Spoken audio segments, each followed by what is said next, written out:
calling all educators with a passion for teaching and a health for faith.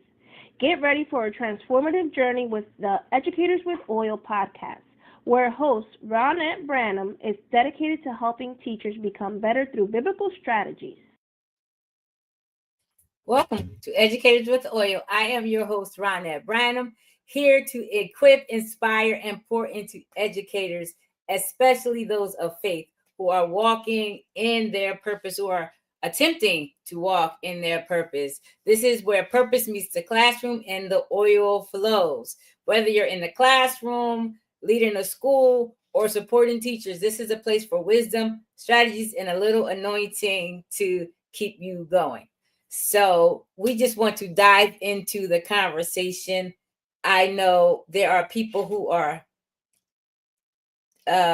tuning in and who are going to tune in, who are here. Sorry, one second. Show.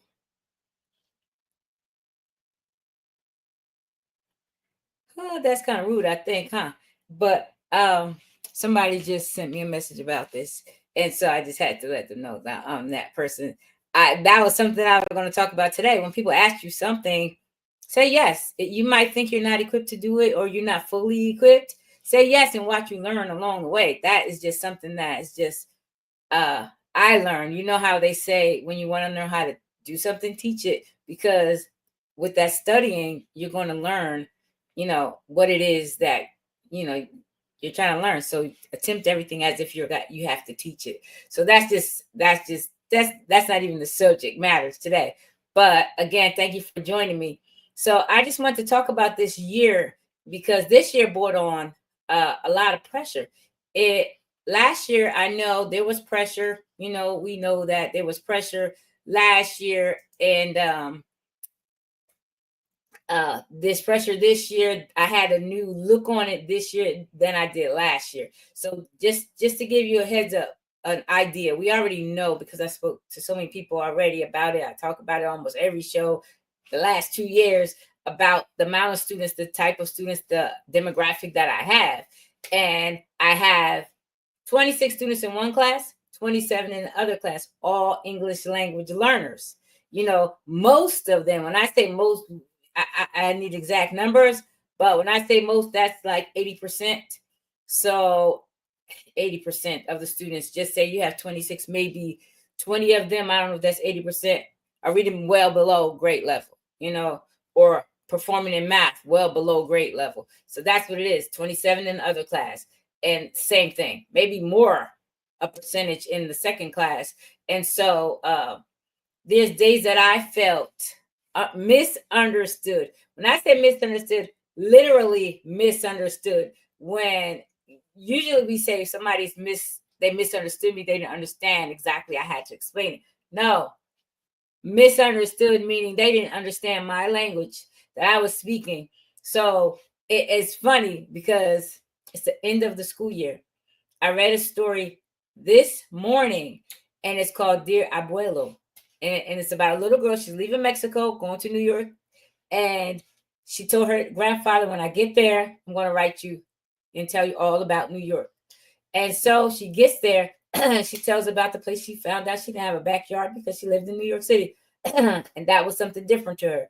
And then her first day of school, she got on the school bus, and it was like shock to her because she didn't understand anything anyone was saying.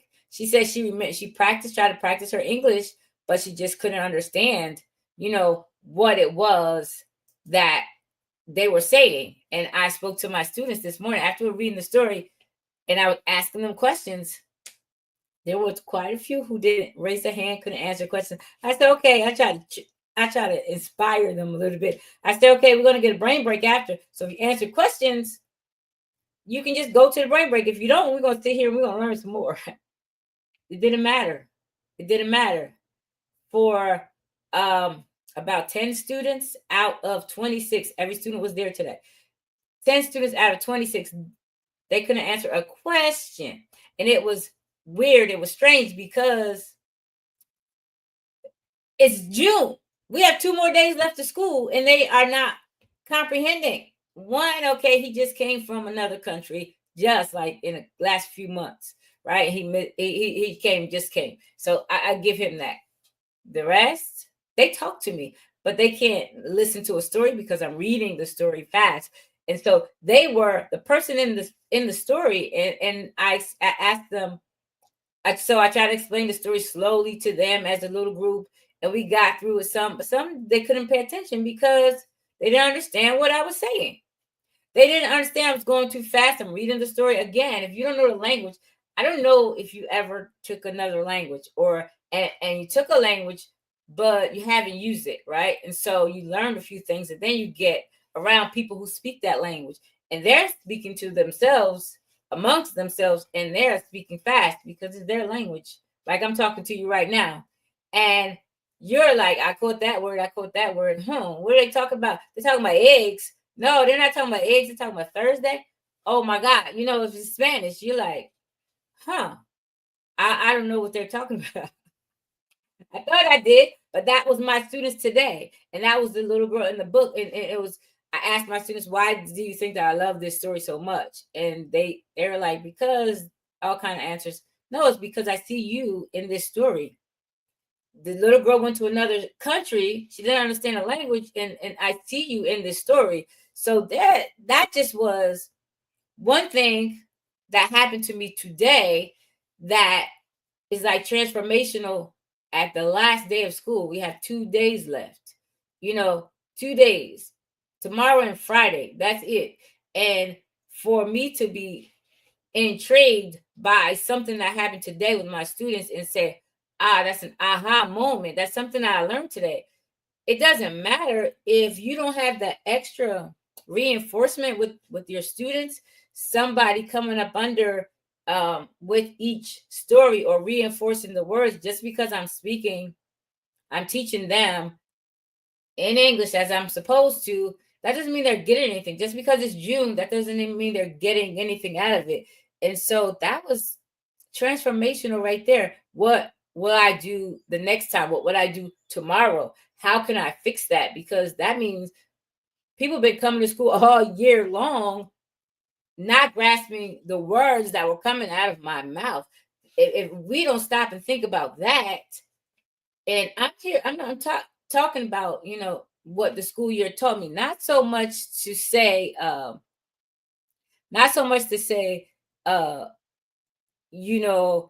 had good and bad, or not so much to say we got to reflect. No, not only reflecting, but what did I learn?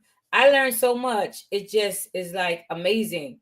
Trying to go, I have like bullet points, So again, I had one student who misunderstood me so badly that he went home and told his parents a story. Not only one story, story after story, where it put me in a bad light only because he didn't understand English.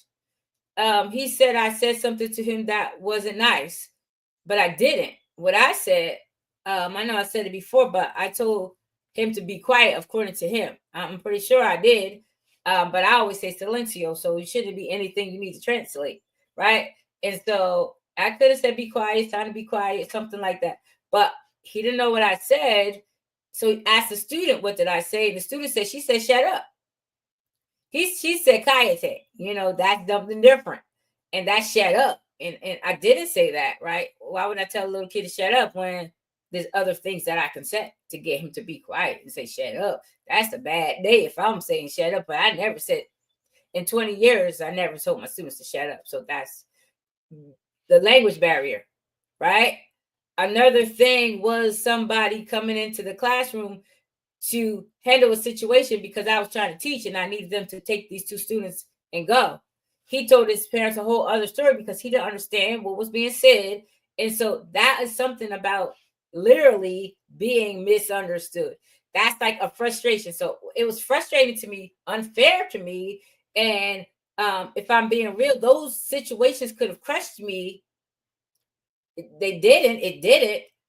Because I could still see, even though I was frustrated and angry, all kind of stuff was happening, I could still see God's hand in each moment. And sometimes I had to take a look and wait till the next day or something to see God's hand. and say, or somebody say something to me, this is what I was feeling from you as the situation was unfolding. Then I had to take a look. Yeah, I know I was walking in that and I shouldn't have, that kind of stuff. So that's taking me things that this year has taught me. I have a purpose, like I actually have a purpose. And I am like, sometimes the situations in the school year were very uncomfortable. Like those situations were very uncomfortable. And then there were still moments in that uncomfortableness that I was doing my own thing. And I say doing my own thing, you see, this is Educators with Oil. And this is Educators with Oil. I'm walking with oil. That means the anointing of God, or God within me, that I'm supposed to be, that I am walking in. But was I following my own self, or was I following what God would tell me? So because I was doing things in my own strength, my flesh is trying to lead away. Ronette, that's not nice. They are listening to their child and they know their child doesn't understand English, right? They don't understand, and we explain it and they still are listening to, and that's not cool. Would you sitting here and you have to listen to them say nonsense? And I was rising up, I was leading the wrong way. And so I was reacting instead of responding. So I had to learn over the years, but the last 2 years, there were things that I had to understand. My responses, my reactions were reactions, just that, and not so much being, responding. And I was operating sometimes out of exhaustion, not grace, and yet I still, even in that, I still can see God leading me, because there were things like happening where I got changed in the middle of the year from that demographic. And it was like, even though there was new challenges, it was like that. And then even next year, so I had to learn to relax and say, God, what do you want me to do? If this is what I'm called to do, is teach this demographic, you have to show me what to do. I just can't figure it out along the way. Every year is a new set of students. Every year there's a new set of challenges, no matter what you teach. And guess what? That is not changing. That is not going to change for you, me, or anybody, unless you change whole districts. You change whole districts, you change the district, and then you get a whole new demographic. There's a new demographic. And so things are not going to change. I had to lean in and ask God, what does it really mean to be walking in the kingdom of God? People are talking about all the time. And I know he says, if you seek first the kingdom of God, all these other things, the things that we will worry about, what we're going to wear, what we're going to eat, that stuff. What are we going to teach? How are we going to teach our students? How are we going to break through? I'm going to say the stuff I will worry about. How can I get through to these students? What is it that I need to do? I'm coming on my own plans. I got this. I'm going to do this. This is what I'm going to do. God, I need you to help me. I need you to bless me. He's helping me, right? That doesn't even make sense. He's a leader. He's the king, but I need him to help me. No, he has to tell me what to do, and then I follow. And that was my problem. I'm so smart. A guy told me yesterday or the day before yesterday, I'm laughing because I know what I'm going to say. He said something to me, and then I asked the question because it was logical. This, then that. And he said, you know what? Some people are too smart for their own good. And I'm like, who are you talking about? Talk about me? You can't be talking about me. I'm not too smart for my own good. I'm just pretty smart. And it's logical. I think logically, like cause and effect. Period. Cause and effect. That's how I think. And I think if you tell me it's raining outside, no, if you come in the house and it's all wet, I'm thinking it's raining outside. Could be a whole other reason why you're wet, but I'm thinking it's raining outside. That's how my brain works. Nothing is just that, right? And so I ask a question, and it's just something that happens where Sometimes we are too smart for our own good, so we think we can lead ourselves. We can direct, know which way to go for everything. We can't see unless we're up high. We can't see everything. So that's why we need to be led. And that's where I am right now in this moment. In these past few weeks, I've been trying. And I know I told somebody today I don't like that word trying, because trying is, that's that you're really not gonna do it. You try it, you do it or you don't, right? So I'm working on the plans that he has for me, right? What does he tell me to do? How am I going to do? How am I going to educate these students? So how I do that is by working on myself, becoming in alignment. I'm talking about the kingdom, becoming alignment with what it is he's telling me to do, right? And so if he tells me to work on me, then I'm going to be a more effective teacher. I'm going to be a more effective teacher if I learn as much as I can, practice whatever I learn, and then share it with somebody else. That is how I'm being led. You want to study this curriculum. You want to be able to teach this curriculum smoothly, clearly to your students. Study the curriculum, practice the curriculum, and then share what you learn. Document what you learn, right? This is yeah, that is perfect. Absolutely, that's why I did it. That's why I have that new journal. I have book 2. It's up and running on Amazon, but I'm not going to announce the opening of it, or how do you say it, like the grand opening of the book, grand launching. I'm not going to launch it until the first one comes in the end of this week, and then the third one will come in soon after.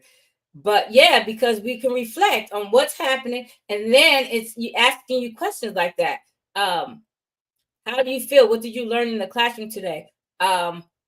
Well, did you have any highs, any lows, anything like that, right? And so yeah, it's just a lot. So I'm trying to be guided, and then I practice it, and then I can talk to somebody else about it. That's where it is. That's where our answer is. It is in studying, practicing, and then sharing it with somebody else, documenting what it is that we're learning and that we're teaching, and what happened as a result. Did we move the needle in any student's life, right? So that is just that's that. So I want to be transparent. Last school year, I was just trying to survive. I was struggling so bad. Like I said, I had the students I was put into this framework. Didn't work for me. I couldn't understand how it was supposed to work. And I was just like, Lord, get me through this year. He took me out for half the year. Then the next year, he's like, you're back. And it just wasn't working. So I was trying to survive. This year, my mindset improved a little bit. And then not a lot.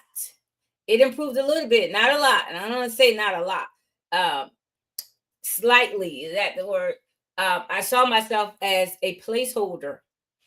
And I say it all the time. I'm a placeholder, and people get upset, but that is basically what I was. So I had to teach the students in English who didn't understand English. There were some can speak, half of them can understand English, but not enough to be taught in English. But we didn't have enough bilingual teachers, Spanish-speaking teachers. So they needed to see the Spanish-speaking teachers need to see all these students, all 54 of the students, 53 of the students. So we had to swap them half the day. So my mind said, I'm a placeholder, so let me teach them in English. Let me teach them English. So we practice our English.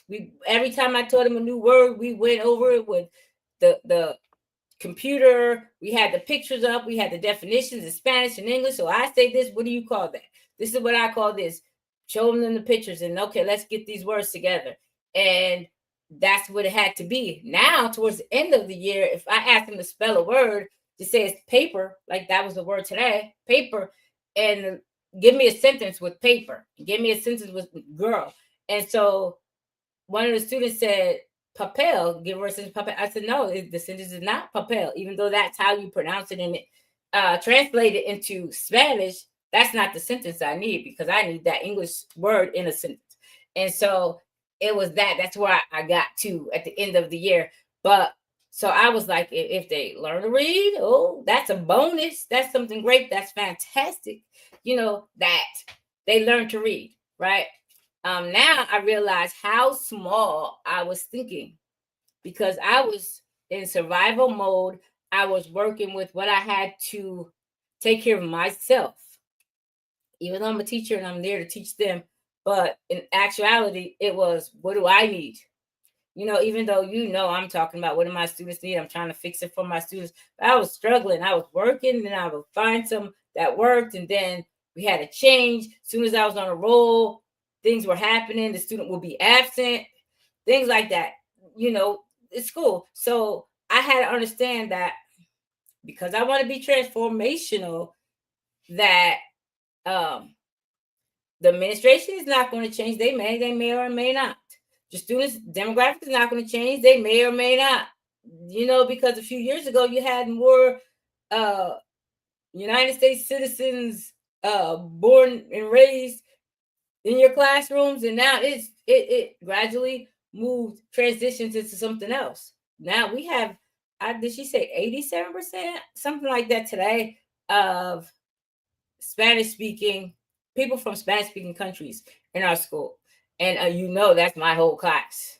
And so I had to learn that I had to change me. Nothing's going to change unless I change me. I can't look to my boss for what. It's not changing. You have to figure it out, change you, and then watch.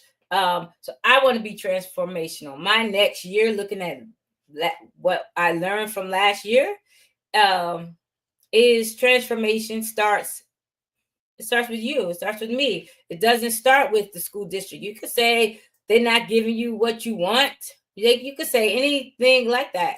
It doesn't matter, because you have to change. You have to change your philosophy, the way you think, the way you think about your students, the way you think about learning, the way you think about yourselves, what you can do and what you're capable of. And we have enough. I am going to talk about that in another segment of this episode. But we, yeah, that's true. Nothing's going to change unless I change me. I'm getting messages everywhere. That's absolutely true. You could have put that up there on YouTube. It's not. You can look for your mom, your dad, your sister, your children to change. I remember I told a story to people before. I was really upset with my grandson. He was going through that changing age into an adult, and it was hard for me. It was hard. And I was like, he can't stay because he's stressing me out. And then I changed my thinking, and I said, I thank you, God, that I'm able to offer this space to him. I have the space. I thank him. I thank you, because I'm able to offer. Once I change the way I thought, I am here and I can do it, right? I can do it. I have a whole room for him, right? So what is the big deal? Change the way I think, then everything changed. And I'm not even joking. My house changed. When I was fussing and complaining and having a fit with them, that all stopped because I changed how I thought about our situation. It wasn't even a situation. It just was like, you getting on my nerves. Right? And so I had to stop. No, you're not getting on my nerves. You're here. I love you, and I can provide it. That's what it is that we want to serve. And so that is that. So so now, I want to I don't want to just make it through. I want to maximize my assignment. So thinking about what it was last year, what it was going to be next year, I'm going to maximize what I'm doing, maximize my assignment to educate these students, right? And so for 25, 26 year, my goal is going to be different. It's not going to be to survive. It's not going to be a placeholder. It's not going to be teach these students English. And if they learn how to read, great. It's not that. It's I'm going to be documenting strategies, tracking progress, and when something works, I'll share it. That our job is service. We are in the service industry. So if we're in the service industry, we'll share what you learn that works, right? So we all can benefit from it because we have enough information already to transform our lives, our families, our students, our classrooms, our grade level, our schools, and yes, even our communities, because we have enough information. All we have to do is walk in. So we're gonna stop waiting for somebody to give us permission, not asking God to bless our plans, but asking him to show us what it is that we should be doing. But if we transform ourselves and then walk in the lessons, walk in the curriculum, our students are going to learn, and it's going to be awesome. This is not something that I'm just thinking of. This is something that I know for a fact. I've been there and tried it, and it's working. And so we have to buy into it. That's what we have to do. We have to buy into the calling and walk in it. And so when we want to lead, like, it exposes, when we start trying to transform things in our environment, where we will be exposed ourselves. So we'll see ourselves, saying, help me with this, help me with that, because we don't know what we're doing when we're trying to walk on our own, as opposed to being led. And so I already made a decision what I want to do, and that is to be a blessing to God. He's going to direct me, follow him. I don't know. This is where I am. This is where I am right now. And it's great to me, that after the pressure comes the purpose, and I can see God's hand in it, so I can't lead and ask him to follow. Now it's time to let him lead and I follow, because I had a tough couple of years trying to be that. And so I just asked for a greater understanding of what it truly meant to have a sovereign God lead, right? Not suggest, but it requires me to surrender and say, okay, whatever you tell me to do with my students, that's what I'm going to do. And so what he says is study.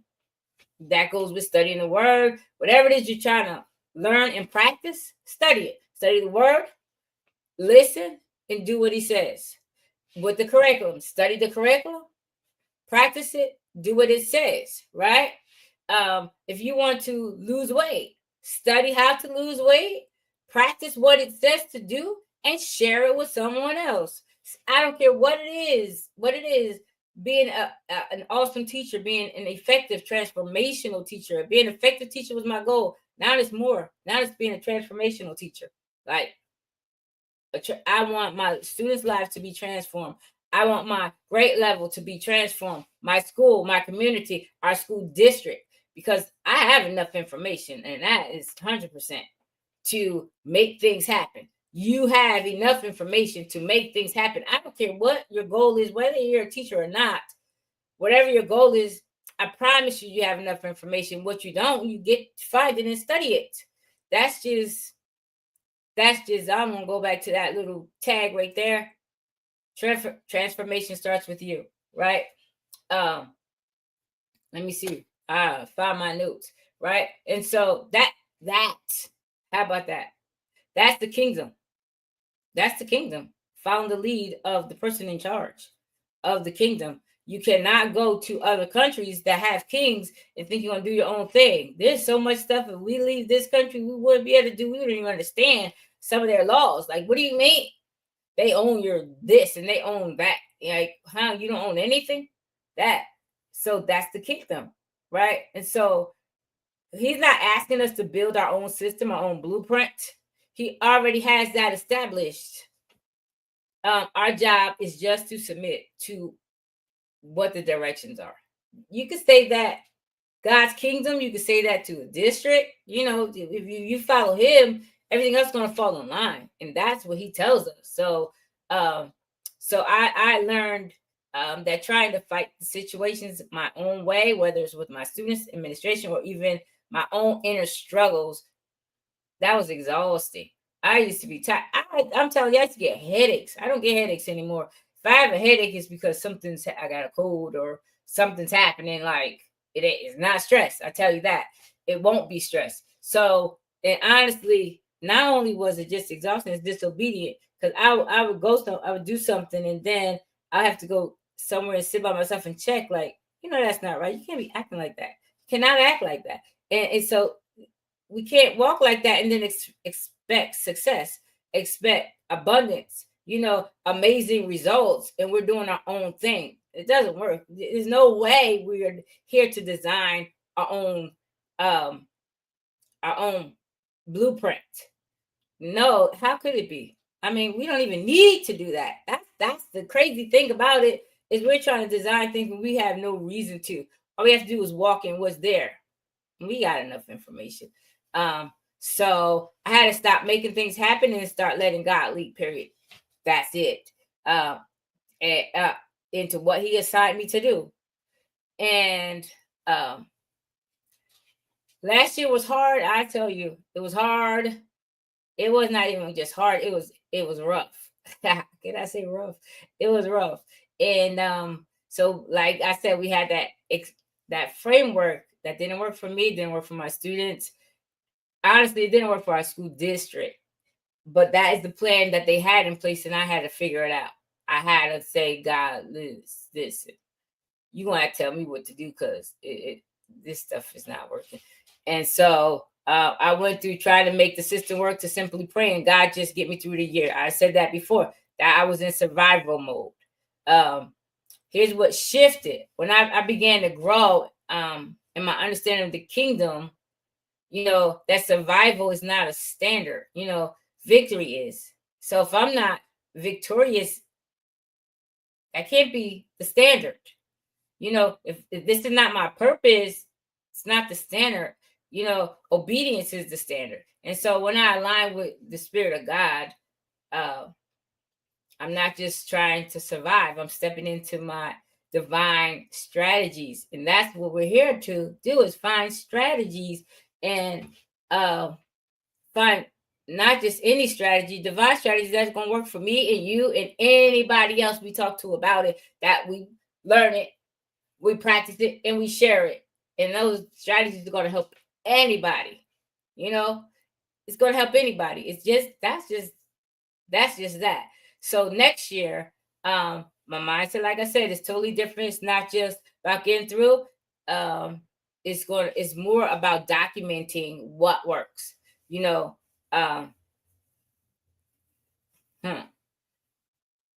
just want to be, how he tells us to be good stewards, right? So, and that's why I created, I said it a little while ago, that's what Zenaida just said about, that's why the journal is there, because documenting the journey, documenting what worked today. Did it work? How did it work? What did I see? How am I different tonight? When I get home, am I still transformed? Because if I change me, I'm going to be different at home and at school, not just at school. I'm changing. Okay, I'm going to be this person at school. When I get home, I'm just going to relax. No, if we change us, we're going to be changed wherever we go. That's like walking in the oil. With the oil, wherever we go, God is with us. He's not changing up with the situations. He might tell you to do something different, but it's not changing. So with this, at the end of the journal, we're going to expect complete transformation, or another degree of transformation than we were this year and last year. So at the beginning of the school year, not even that, beginning of the school year, once we start with the journal, and it's fantastic. I'm telling you, I love it. I love it to death, and I love it to life. And then the third volume is that transformation, where we look and see God's hand all through the school year. And that's just it. So is what faith and discipline produces, and it produces growth in God's kingdom. And I was going to say too, I didn't just stumble upon this. I've been looking and searching and studying. And then I have two other main people who help me with my thoughts. And that is not even, I have Jim Rohn. I listen to Jim Rohn almost every day. I listen to Earl Nightingale almost every day. And they talk about, and Zig Ziglar, I just start listening to him. They talk about that transformation. They talk about changing who you are and not the situation, and changing your philosophy. Like if you think, Jim Rohn always talked about, he said when he was 25 and he didn't have money, he was going bankrupt. He said he met a guy, and he said the guy asked him, he said he was broke because this is all his job pays him. And they said, that's all they pay. And he said, that's not all they pay. Don't they pay other people more money than they pay you? And he said, yeah. And then the guy told him, well, that's not all they pay. That's all they pay you. So what it is that he had to transform himself into somebody different, person who does make more money. Like you look at your school district or wherever you work, the people who make more money than you. Why? Because they added value to their lives to be more value to their community. You know, that's just it. So we want to be, if we want to be more valuable, we have to learn more, study more, practice more, and share more. People will see that, and you will add value to your community. I can't say enough. We have more than enough information right here in our minds, in our hearts, however you think your thoughts are, wherever you think your thoughts are. We have more information that to do what it is that to make the transformations that we want. And it just is. So Zig Ziglar says, you don't have to be great to start, but you have to start to be great. You want to be this great educator? You know, you have to start. You want to do great things? You have to start. You don't have to be great, because not everybody knows. There's no one person who knows everything. So don't even feel like I don't know enough, because you know more than most. We know more than most. And that is so true. So that pushed me to stop waiting for everything to be perfect. You know, perfect, setting up everything just right. I can't do this, this, and this until I have all this information. You see me in science with my students, you'll know, like, oh man, I got this far. Now we have to wait. Now I don't have everything perfectly set up because I thought I needed all this stuff, but I'll make a project out of what we have, even though we didn't have everything that we should have. We'll figure it out, right? So I realized that growth began the moment I take the first step. And I heard Jim Rohn yesterday. He said, I tell anybody this, and this happens every single time. You can't, if you don't take the first step, I don't care who you are, you'll never take the second, you'll never be able to take the second step. Right? If I don't step out, I'm never going to be able to take the second step. Can't. How are you going to take a second step without the first step? Say, no, my kids are awesome. How? You didn't even start, right? You didn't even prepare. So that's what we have to do. And then Jim Rohn teaches about discipline. It's the bridge between our goals and our accomplishments. You know, we have to be disciplined enough to do what it is. We plan to lose weight. We plan to be an awesome educator. So we have to have discipline to study it. Learn that curriculum. You know, one of the worst things is to learn a curriculum while you're teaching it. We have done that. We did it last year with 4 programs. I had one, I said 3 because one I already had. I already knew I did it prior. But teaching the program while I was learning it. But now that I know it, I've studied it, and I understand, now I can pull out more things that I didn't know. I can say, oh, I didn't know this was over there, you know, but I had to take that discipline into effect and practice what I was learning.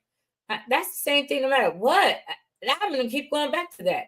No matter what, you have to study something, learn it, and always learn it, practice, share it. Like, for real, I need to know what you know.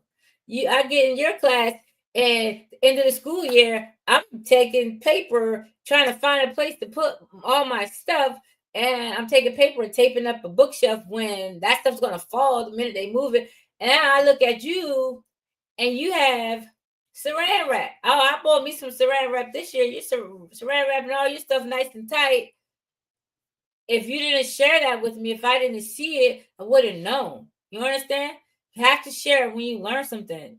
Document it, see if it works. Yeah, this worked last year. It's going to work this year. Somebody else taught us this, right? I don't care what it is. My students need to learn how to short A sounds. So we're going to take these short A families, and then we're going to change the first letter and keep on moving. Then we're going to add digraphs and change those and keep on moving after we teach the digraphs, right?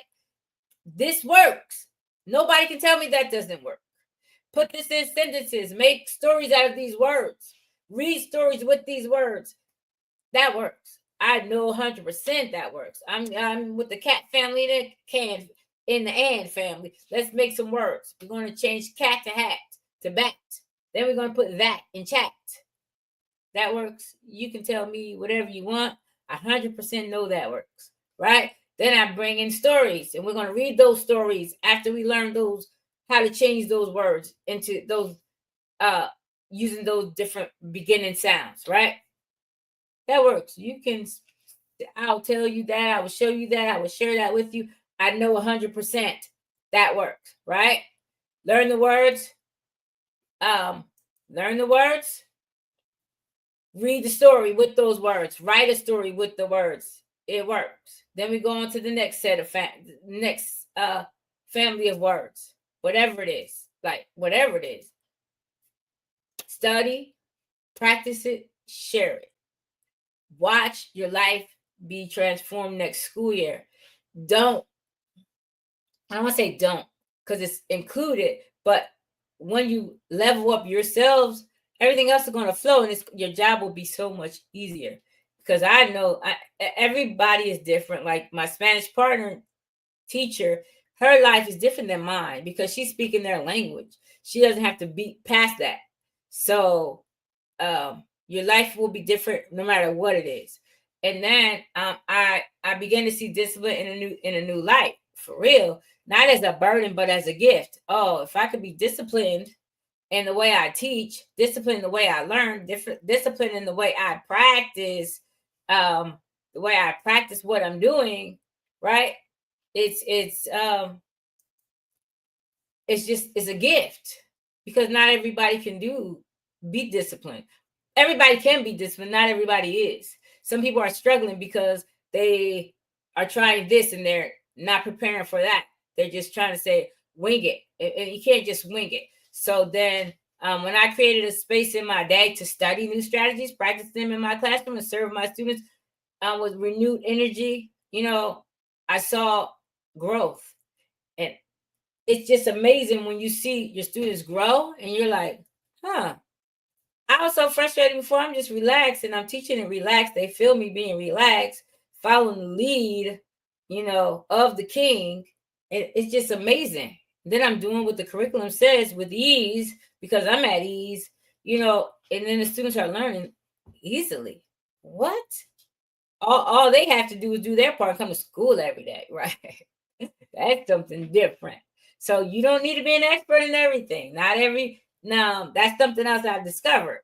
No single person has all the answers. That's what I said. That's why I love this podcast, because we have so many different people coming on here, experts in their field. We had somebody last week. That lady was fantastic. Dr. J. Oh my gosh, she's coming back. I don't know when. I gotta ask her. I think she said like September or something. I think she'll come. I almost asked her for this week. I don't want to push it because I know I want her for something else. And so the truth is, your philosophy about yourself and your work determine your altitude. So if you change your philosophy, the way you think about a thing, the way you think about what you're doing, the way you think about your classroom, your students, your school district. I heard somebody say they hated their job. And then when they changed the way they felt about it, I love my job. I love getting paid. I love what I do. It's not so bad after all, right? You start feeling better. You start walking better. You start teaching in a different way. Change that philosophy. I said about my grandson, change the way I thought about our situation, and everything got better. So if you believe you can grow and improve, then you can. If you think you're stuck, that's the way you're going to stay. Like, this is hard. Oh my God. When am I going to get out of this? You're going to be stuck there. You're going to be suffering. You feel like you're stuck. You're going to be suffering. But if you're like, this is a good job, I'm educating students. These students are coming to me, and I get to bless them every day. I get to touch all these students' lives. 53 students, I get to touch their lives. Not to mention the students I had last year who keep coming to me, and I grab a third grader, a second, ask them a multiplication problem. Like, I touch their lives still. And one major takeaway that I have from this school year is to stop renting space. I know that sounds funny. Stop renting space in education. Like, I'm here, I'm going to do this, then I might go over there. No, own where you're at. Own this place in education. I'm a second grade teacher. I'm owning that.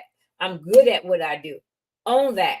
Don't just like, wherever they send me, whatever I'm going to do, no, own it. Own who you are. This is what I do. This is how I do it. Another lesson is that, again, I'm winding it down. If you want to see change in your world, change who? Change yourself. You can't change me. I can't change you. You can't change your boss. You can't change your students. Your students might come and never want to do any work. Can't change that. You change you, and then they might see something like, this teacher is she really want me to learn? She wants me to learn. She's trying to teach me. She showed me how to do that. And I like that. So you're hoping they might change. They may not, your colleagues might not change. You may work next to somebody or with somebody you might not be happy with. Sometimes they don't shift unless you shift them. You are equipped, you are called, you are anointed for your assignment. And that you just have to buy into it. Again, I'm saying that one more time. You have to buy into it.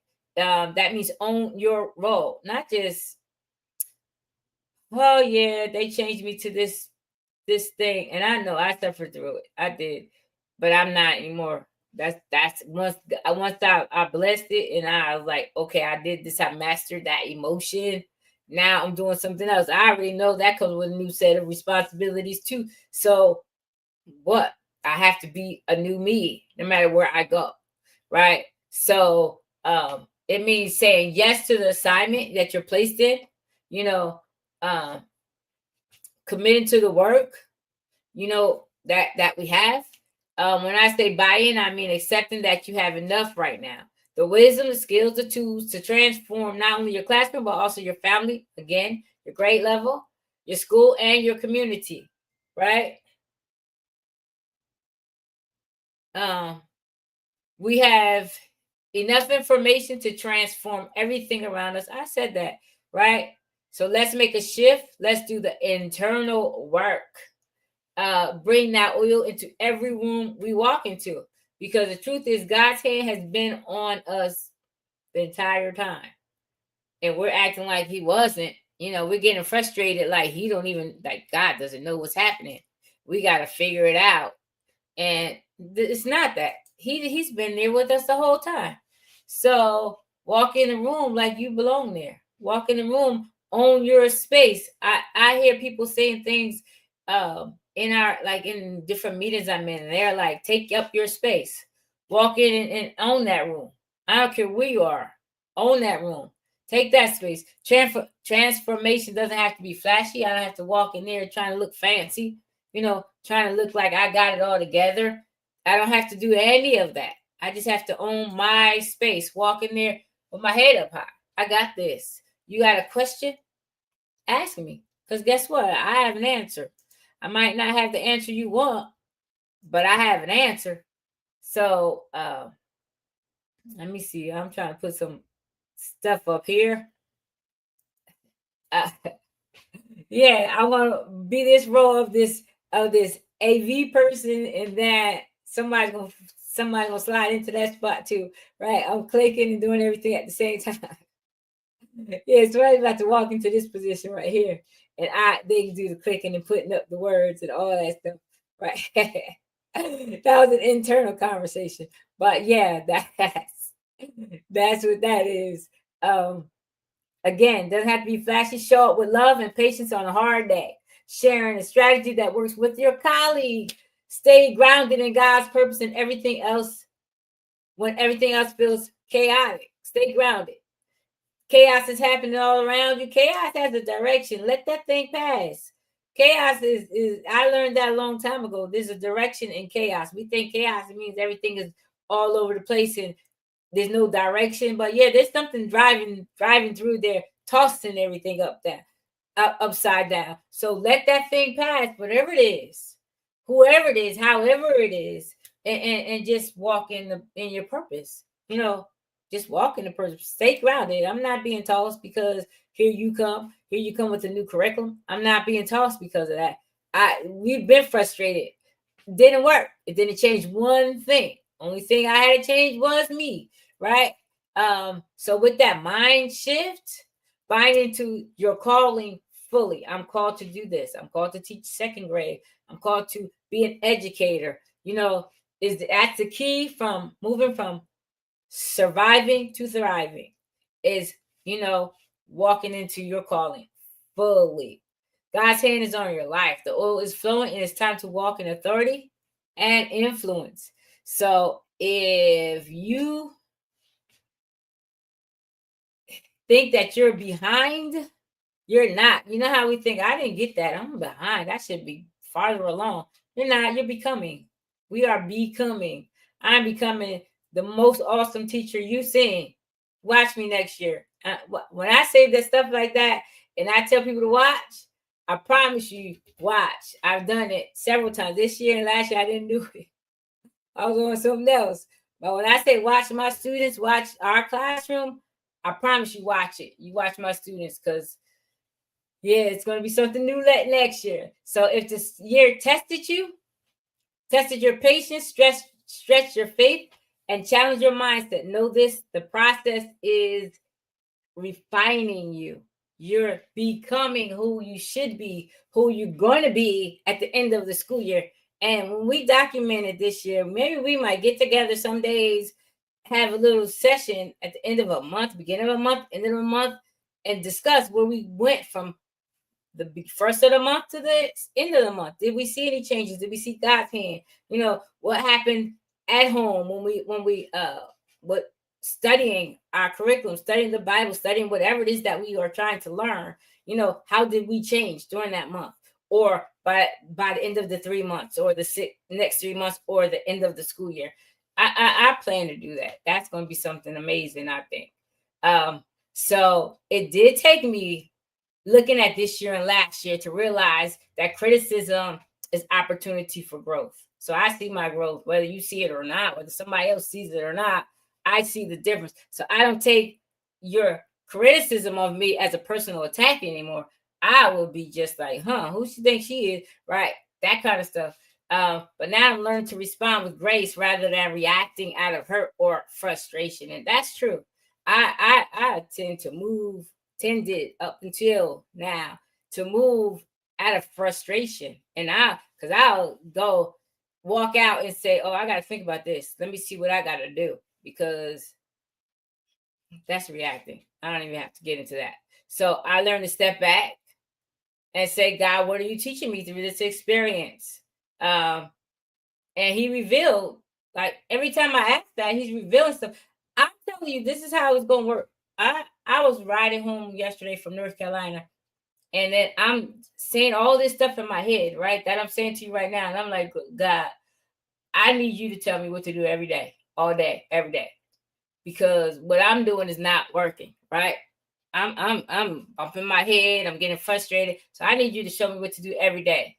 And so I got off on the GPS even told me to do one thing. It told me it was stuck in traffic on the way to North Carolina. It was telling me to go one way. And then I said, let me just hop up here. So I hopped up on the express lane.